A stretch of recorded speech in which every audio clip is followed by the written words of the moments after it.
make sense later on. But let's get ourselves nice and comfortable as we prepare for some spooky tales. Cheers, it's water.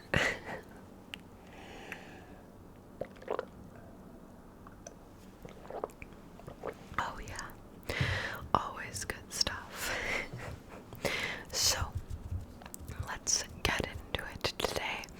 I'm a little scared of ghost stories, and I hate them. But I do find the paranormal very interesting. I just don't want them to like me and then be like, let's hang out with her. You know, that's terrifying to me. And when you live by yourself, it's even scarier. So I'm making sure that my dog is wide awake and hanging out with me this entire time because I could not do it alone. So leave the lights on while you read or listen to these bone-chilling stories of average people encountering the paranormal. So, I was camping with my husband and his family at a small remote lake in New Mexico. There was about 10 people in our group and another 6 people in the next campsite. It was at nighttime and both groups were doing typical activities, making s'mores, having a few drinks, and telling stories. When just then, we'd heard what sounded like a little girl yelping for help. I read yelping. We're gonna go with it.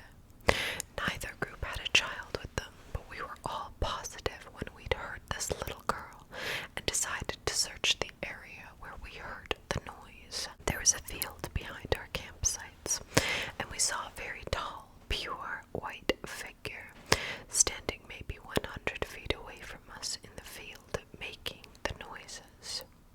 We all agreed that this thing looked maybe to be 6 feet tall, skinny, and white as can be. We made our way closer to investigate, but whatever it was, had seen us moving in and started backing off. The closer we'd gotten, it had disappeared into the trees. All night, we'd continue to hear the girl call for help as we tried to sleep, to sleep, to sleep. That's scary, and I would hate it. I would hate it, I would hate it, I would hate it. No, no thank you. Story number 2. I'm a psychiatric nurse, and early in my career, I worked at a residential mental health facility. One of our residents was an elective mute, which meant that he didn't/couldn't/wouldn't talk. But there was no medical reasons as to why. He had spoken earlier in his life and in fact seemed quite normal back then, with the exception of being close to 7 feet tall. That's normal, whatever. It's not average, but anyway. He'd been raised in the deep south and had joined the military when he was 19. But one night he had vanished and was declared AWOL, and eventually declared missing and dead. 10 years later, the 7-foot-tall man walked into a VA hospital emergency room in part of the Midwest and said to the receptionist, "My name is Marion Duchesne," not his real name, "and I've been dead for 10 years. Those were the last words that he ever spoke, although perfectly able. He was covered with dust and wearing the same clothes he'd been reported to have wearing the same night that he'd vanished. His social security number had not been used, and he had no identification on his person. However, they were able to identify him. The family was notified. However, they stated they'd already grieved their loss, and whoever was claiming to be him simply was not him. So they demanded to not be contacted again. Super rude.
so they'd left in a hurry.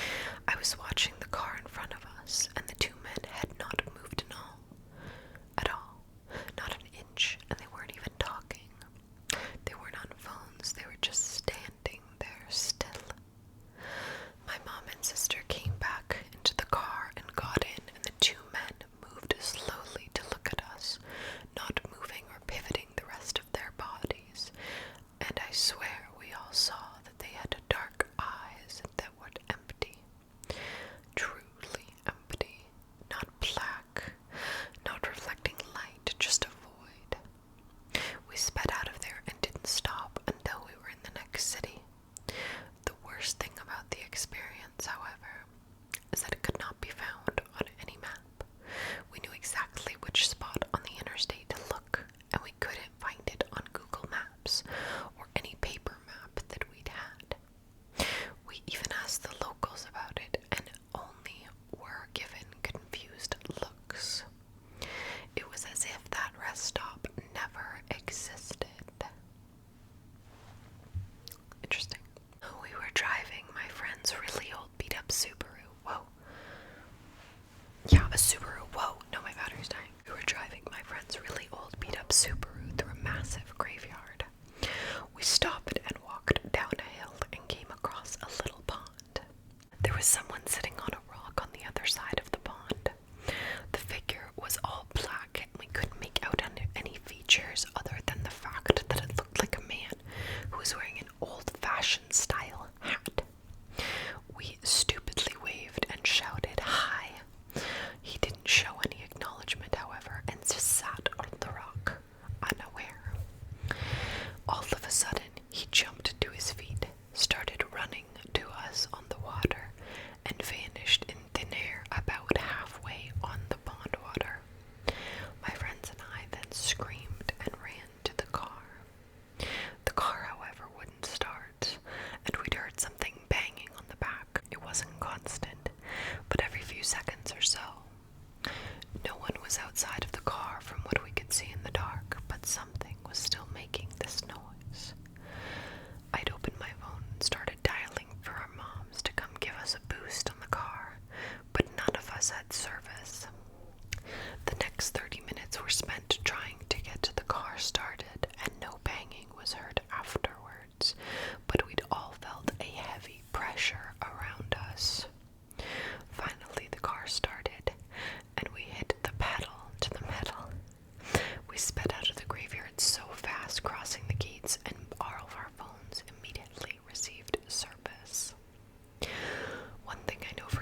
This feels like that other video when we're just telling spooky stuff. Talking to my very sick dad at the time. He was in the dying stages of esophageal cancer. I thought esophageal cancer, sorry. I got the feeling something was behind me, and I looked towards the doorway of the living room to something 4'6" and fully black peeking around the corner with its hands on the door frame. I'd ran towards it, and it slipped back around the door. That's short. When I got outside, there was nothing. My dad was confused when I stepped back into the room. People to this day, people who stayed in my dad's final days claimed to have seen it, and my mom said it was there on multiple occasions until he had passed away. Interesting.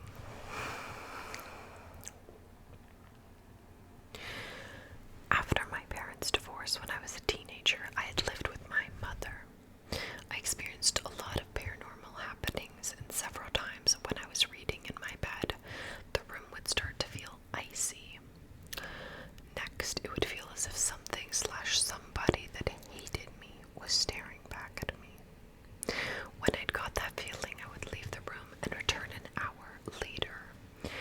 Sometimes during the day, I would see a shadowy figure along the wall. Something in the flat was pretending to be my dog. I went to my room and heard a deep growl under the bed that my dog wasn't capable of making. It sounded like it was either a really large dog or man. Other times my dog would whimper and pace into the room next to mine, but wouldn't come in. Okay. Shortly after college, I got married. We immediately moved into a basement apartment, as that was all available in our budget at the time. This place had something in there, and my wife was terrified. Whatever was there made it clear that they wanted us to leave.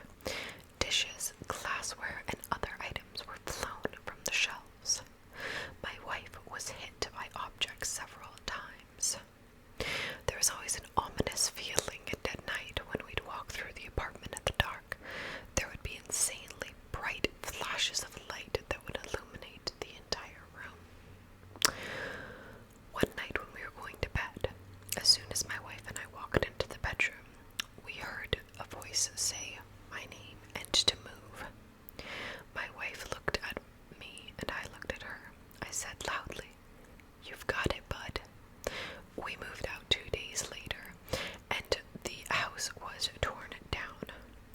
It's still an empty lot to this day, and nothing but grass and a tree. I still drive by it every now and then. Yeah, I'd move. Yeah, I get that.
is the scariest. We have 2 more.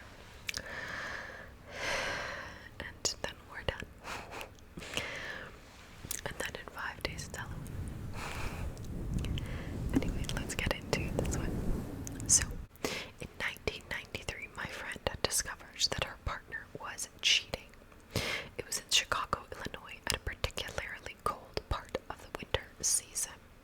She went on a stealth mission to make sure that she had evidence against him, as when she'd confronted him, he kept claiming that she was crazy. When she'd brought the flip phone with her, and there was like only one that actually could take pictures, or this article's, old, and it was actually camera, anyway. She used up the last of her pay-as-you-go minutes to let her friends know that she'd approached the house. She had appeared to have stepped on the top of a bucket for support to go into the window to peer at her partner. Sure enough, she was correct, and she had snapped a photograph of him and his lover.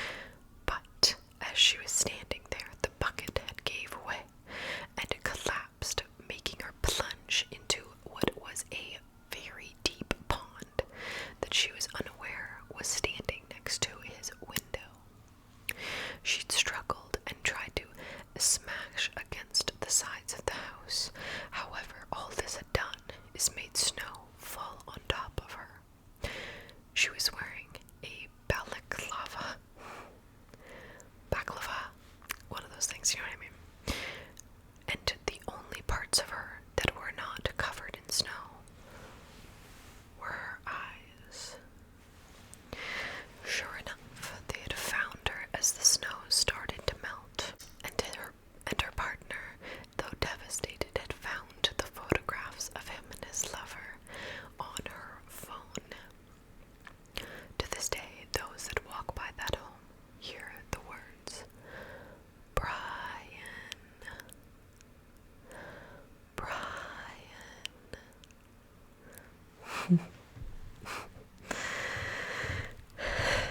Okay, you guys.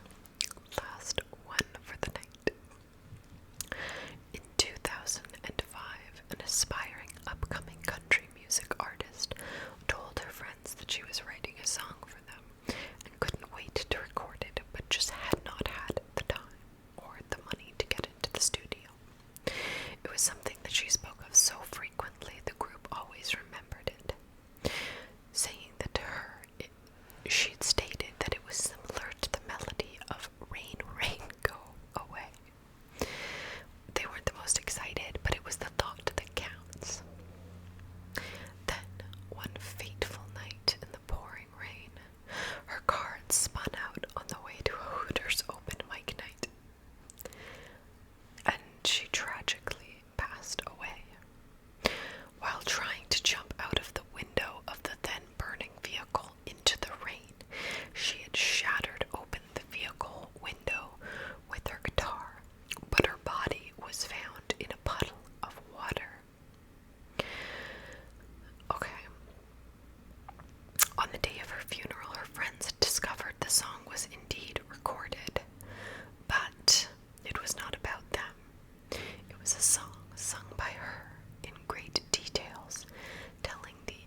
types of stories.